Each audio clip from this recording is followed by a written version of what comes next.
there were all manner of intrigues and games and schemes to try and deny the people of this great republic the opportunity to choose their leaders.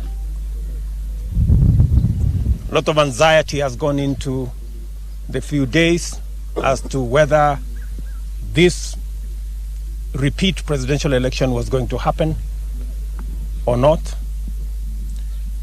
But God has been on our side as the people of Kenya. That even as we follow our constitution, as we respect the rule of law, and as we respect the institutions that have been set up by our constitution to manage the affairs of our country, today we have yet another opportunity to vote. In fact, the opportunity to vote is sacrosanct. It is the single most important democratic exercise in any nation. The right to choose. And I want to say that sometimes we may take for granted that we have a democratic process that allows us to choose leaders and priorities and policies of our choice. And a moment like this reminds us that it is not in vain that those who shed their blood and lost lives so that we can become an independent, sovereign state that determines its future, determines its priorities, decides on its leaders without being coerced, in free will and free expression of the citizens of this country. Therefore, I am a very proud Kenyan this morning that yet again we are exercising our constitutional democratic right freely to choose. I want to thank many Kenyans who I have seen in many parts of our country who have woken up early, stood in the queues to be able to exercise this sacrosanct democratic right to vote and choose the leaders and the policies and the priorities of our country. We don't take it for granted that our constitution guarantees and our sovereign nation gives us the opportunity to do this. And I want to say this morning that this is yet another moment of all of us Kenyans to be proud of our country. Those who will elect to vote and those who will elect not to vote, we all remain a Kenyan people and a people that have the opportunity to choose what we think is good for us. As everybody knows, this exercise was done on 8th of August.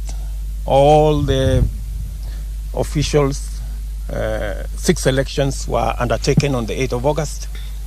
We have an MCA now, Mr. Choge here. We have members of parliament who are here. We have senators who have been elected. We have governors who have been elected.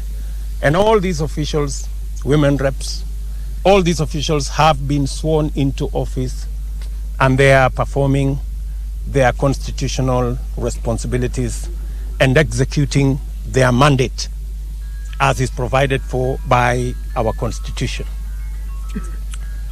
And Again, because we respect the rule of law, we respect our institutions, because we did choose as Kenyans our constitution and the institutions that are set up by our constitution.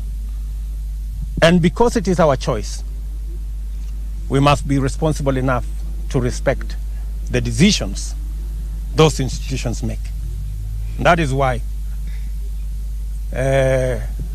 despite the fact that in our very honest and considered opinion, we had already won this election, but because of the respect of our constitution, we submitted ourselves to the decision of the Supreme Court to repeat the election. That's why we're here. And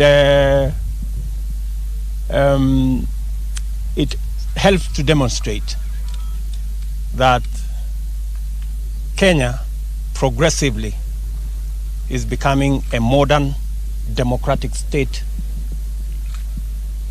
anchored on the rule of law and respecting our constitution. And therefore, this morning is a great morning.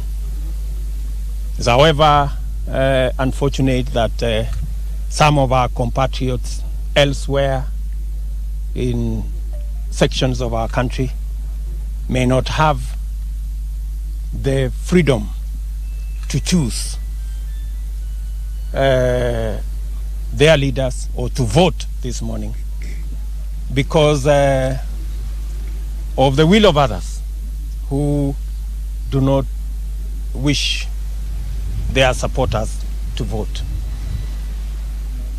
But again, it demonstrates that everybody can choose what they want.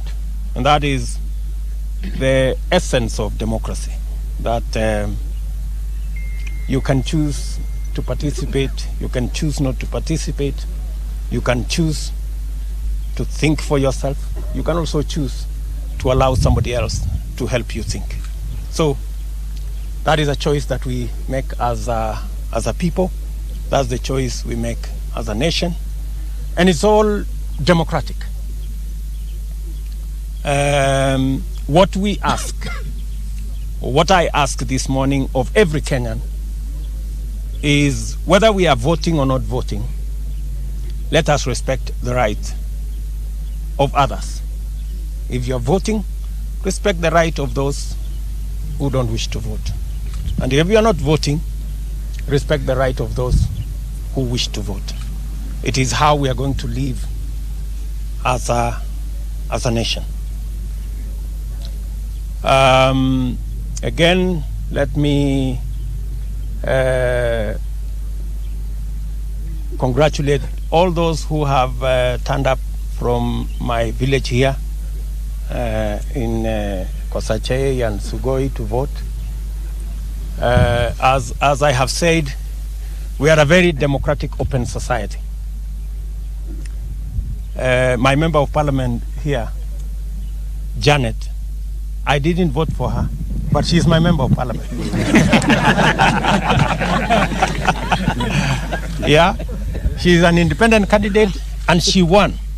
And she's going to serve all of us in this village. That is the essence of democracy. And that is how open we must be. We must respect the wishes of the majority. The majority, including people from my village here, voted for this great lady. I voted for somebody else.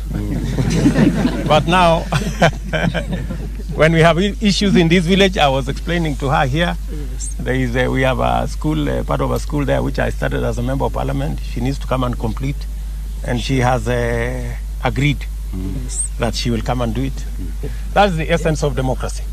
And that's how Kenya should be, you know. You should be and let be. Let others also succeed. And we respect the choice of the people. Once the people choose, then we have no option but to work with the leaders that the people of Kenya have chosen. Yeah. And I have told my member of parliament here, I will work with her very closely. Okay. Because she is our member of parliament. And she is a great lady. I can say that. So I think that is really the essence of all this. I want to say to everybody, let's be peaceful. Let us exercise our democratic rights in a peaceful manner. And let Kenya succeed. We will all succeed. I think it is time. We've had almost a whole year of campaigning around Kenya. I think it's time we began to do the most important things to the people of Kenya. The roads, the water. I was discussing with the